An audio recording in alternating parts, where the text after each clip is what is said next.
مساء الخير يا حبايبي، عاملين ايه؟ النهارده عامله لكم كيكه حلوه قوي، كيكه الغلابه بصراحه.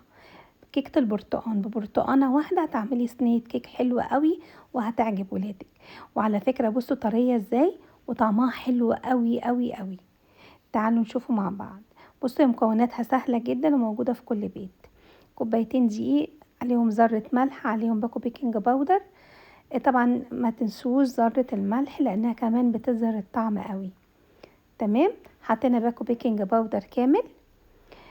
بصي قبل اي حاجه، البرتقانه دي كانت برتقانتين صغيرين. انت لو عندك برتقانه حجمها كبير، انت بتمسكيها تقطعي حتت صغيره وتحطي عليها مقدار السكر اللي هو كوبايه او كوبايه وربع حسب حلاكي. انت بتحبي الحاجه مسكره قوي او الحاجه الحلى الطبيعي بتاعها، وتركنيها شويه علشان السكر يدوب مع ميه البرتقان.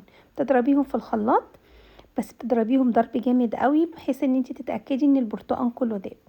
وبتنزلي باتنين بيضه. بصوا الكيكه دي ممكن ما تحطيش عليها فانيليا، بس انا بحب ان انا لازم احط الفانيليا. وبتنزلي بالاتنين بيضه والزيت وبتضربيهم مع بعض. طبعا الفرن شغال على درجه حراره 180. هننزل بالخليط السائل على الخليط الجاف، وبتنزلي حبه حبه. على فكرة يا جماعة الكيكة دي حلوة قوي ومش مكلفة وطعمها حلو قوي، ويعني طعم البرتقال بيبقى ظاهر فيها. بتفضلي بس بتبقى اتقل شوية من كيك الشوكولاتة وكيك الفانيليا. ليه؟ لان احنا ضاربين برتقانها بحالها بقشرها. تمام. هنحطها في صينية مدهونة، وبرضو هنضرب الصينية خبطتين كده عشان نتأكد ان الهواء خرج.